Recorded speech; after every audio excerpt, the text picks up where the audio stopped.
Uşaqlar, bu gün mətn haqqında məlumatla tanış olacağıq. Əvvəl mətn nəyə deyilir, necə yaranıb, necə ifadə olunur, bunun haqqında biraz danışaq.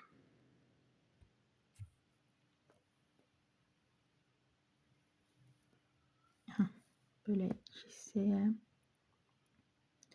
ümumi məlumat verim, ondan sonra keçək mətnimiz haqqında. Nədir mətn? Mətn dedikdə nə başa düşürük uşaqlar? Mətn deyəndə nələrə diqqət eləmək lazımdır? Əvvəlcə mətnlə başlamazdan öncə suallarla ilk öncə tanış oluruq. Məsələn, nə qədər sual verilib mətndə? Məsələn, bir mətndə 10 sual verilə bilər, 5 sual verilə bilər, 15 sual verilə bilər. Bax, nədir bu mətn? Əvvəlcə suallarla tanış oluruq, ondan sonra başlayırıq mətni diqqətlə oxumağa. Oxuyandan sonra hadisələrin gedişində ardıcıllığa baxmalıyıq. Görə hadisələr burada necə? Məsələn, ardıcıllıq pozula bilər. Bax, məsələn, diqqət çəkdiyim məqamlar var mətndə. Hansı ki, mətndə diqqət çəkici məqamlar var, onların altından xətt çəkirik. Məsələn, xətt çəkirik deyəndə ki, birdən mətnə diqqət eləyirik. Elə mətnlərdə var, üstündən balaca rəqəmlər yazılar. Məsələn, rəqəmlər olanda rəqəmli sözlərin altından xətt çəkmək lazımdır.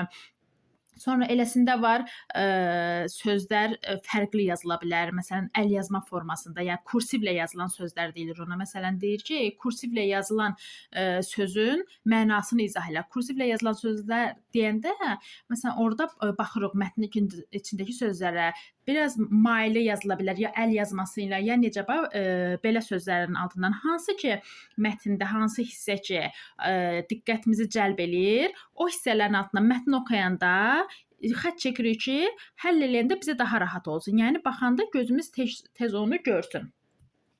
Bəzən bu ardıcıllıq pozulur. Məsələn, ardıcıllıq pozulur deyəndə ki, oxuyursan cümlələri, mətndə cümlələri oxuyuruq, görürük ki, bu cümləyə ilə bu cümlə nəsə uyğun gəlmir. Demək, orada tez belə beynimizdə necə deyək, işıq yandırırıq ki, yəni burada bax bu hissədən də bizə suallar düşə bilər. Sonra mətn haqqında var. Mətnin 3 əsas hissəsi olur. Mətnin 3 əsas hissəsi olur. Olur, birinci olur giriş hissə, sonra olur əsas hissə, üçüncü hissədə olur nəticə hissəsi, yəni sonluq da deyilir. Giriş hissədə uşaqlar nədən bəhs olunur? Bax, buna abzaslara diqqət eləmək lazımdır. Birinci abzas, yəni mətndə çox abzas da ola bilər, 3 dənə də abzas da ola bilər. Bax, mətndə birinci abzas çox vaxt giriş hissə sayılır. Əgər görsək ki, birinci abzas çox uzundur, yəni mətnimizin yarısını götürüb də, onda birinci abzasdan 4-5 cümləni götürürük giriş hissə kimi. Yəni giriş hissədə nədən bəhs olunur? Giriş hissədə məkandan, yerdən, vaxtdan, bu haqqda məlumat verilir. Bax, əsas iştirakçılardan məkan, yer və vaxt. Bax, yadda saxla. Giriş hissədə nədən bəhs olunur? Bizə elə bir məlumat verir də. Əsas iştirakçılardan bax, iştirakçılardan sonra bəhs olunur. Burada bizə diqqətimizi çəkəcək məkan, yəni hadisələr harda baş verib. Məkan, sonra yer və vaxt.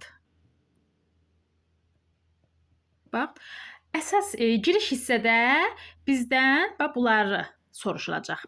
Bizdən soruşsa ki, mətnin giriş hissəsində nəyə fikir vermək lazımdır? Yazıçı giriş hissədə bizə nəyi çatdırmaq istəyir? İştirakçılarla tanış eləyir bizi. Məkan, yer, vaxt, bunlar haqqında məlumat verilir bizə. Giriş hissədən sonra gəlir uşaqlar əsas hissə. Əsas hissədə uşaqlar bizə qəhrəmanların başına gələn hadisələrdən danışılır. Sonra əsas hissədə elə bir ki, hekayə verilib bir dənə. Bax, orada giriş hissə, tanış olduq qəhrəmanlarla, yerlə, məkanla. Əsas hissədə qəhrəmanın başına gələn hadisələr.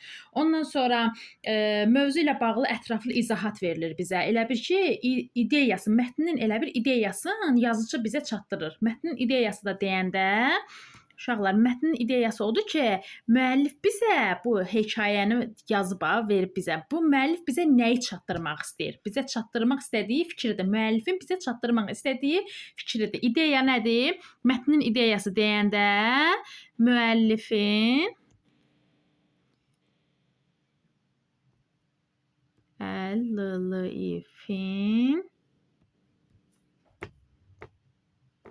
bizə çatdırmaq istədiyi fikir. Fikrə nə deyilir? Mətnin ideyası deyilir. Bax, bunu qeyd eləyin. Mətnin ideyası müəllifin bizə çatdırmaq istədiyi fikirdir. Əsas hissədə də tanış olduq qəhrəmanın başına gələn hadisələrdən, nədən, bunların hamısı ilə tanış olduq. Ondan sonra gəlir nəticəmiz. Nəticədə nədir? Həm nəticə də deyilir, həm də sonluq da deyilir. Hadisələrin necə bitdiyi bildirilir və ya məzmunla bağlı nəticə çıxarılır. Mətnin yazılma səbəbi, ideyası ortaya çıxaraq aydınlaşır. Sonuncu abzas nəticə sayılır. Hansı abzas nəticə sayılacaq uşaqlar? Sonuncu abzas. Yadımızda saxladıq. Birinci abzas giriş hissədir.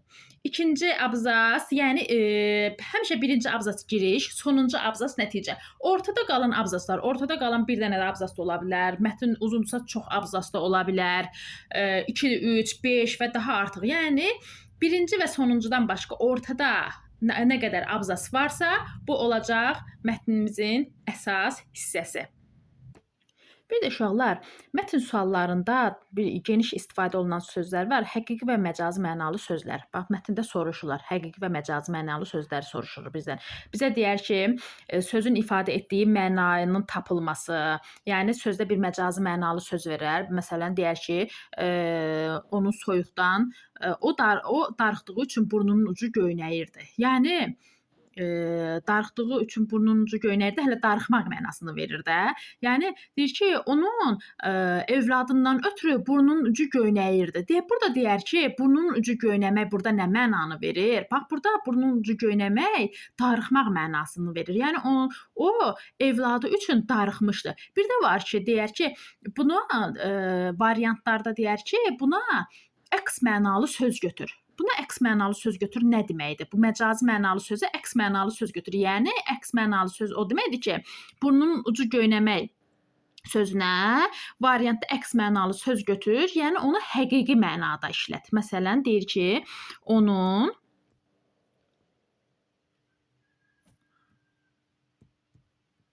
övladından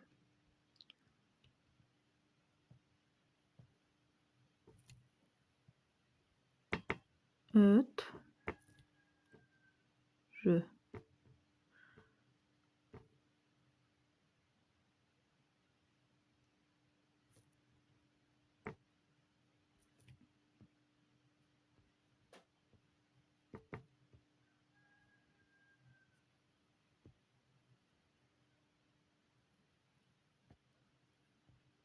burada uşaqlar, bax, bu evladından ötürü burnunun ucu göynəyirdi, olacaq məcazi mənada.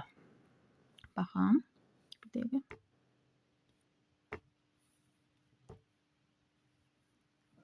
Burnunun ucu göynəmək olacaq, göynəyirdi. Bax, məcazi mənada. Mətndə verilib belə. Burnunun ucu göynəyir. Bunu demənə deyir ki, buna əks mənalı söz götür. Buna əks mənalı söz mən nə götürərəm? Yəni o deməkdir ki, burnunun ucu göynəyirdi, burada məcazi mənadadır. Sən buna həqiqi mənada işlət. Deyirəm ki, soyuqdan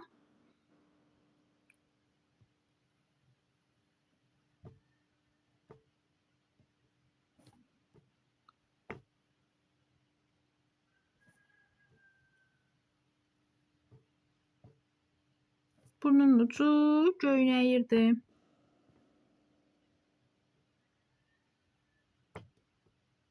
Burada uşaqlar burnunun ucu göynəmək oldu.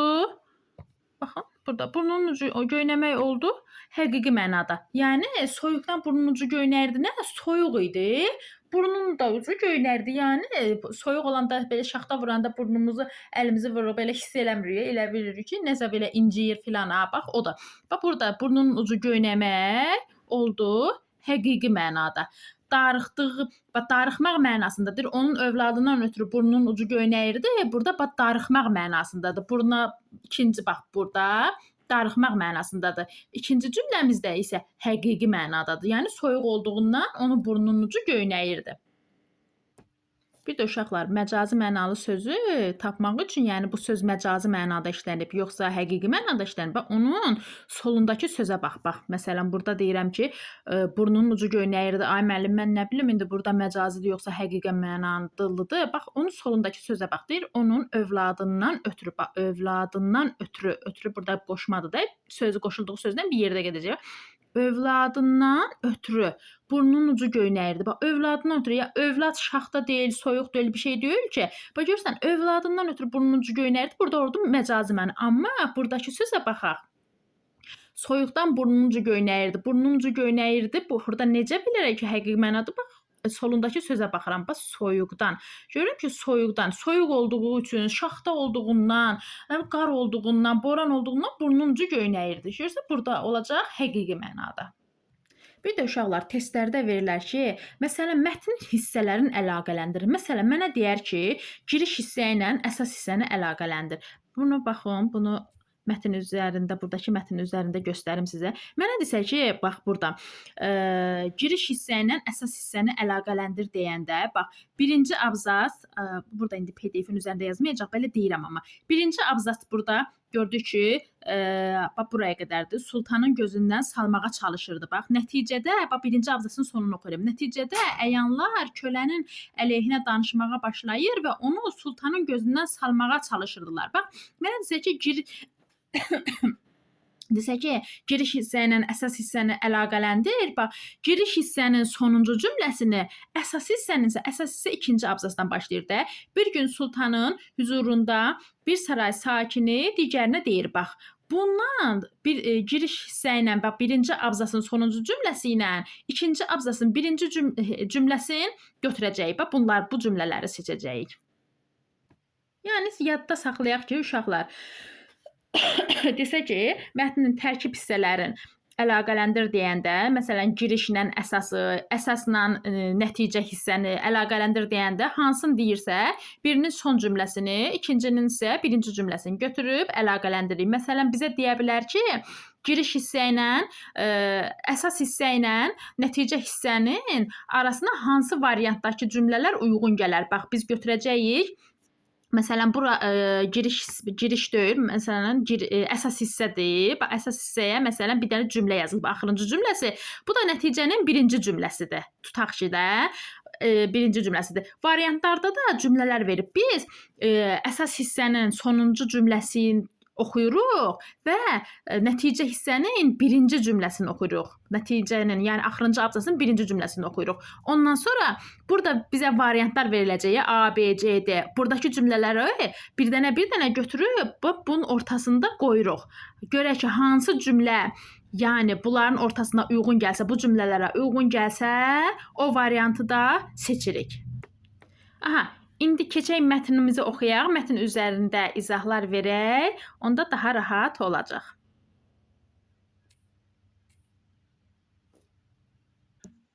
Aha, başlayaq mətnimizi oxumağa. Deyir ki, mətni oxuyun və 1-15-ci sualları cavablandırın. Kölə və Sultan Mahmud. Sultan Mahmudun Ayaz adlı köləsi vardı. Sultan köləni gözəl xasiyyətinə görə çox sevirdi.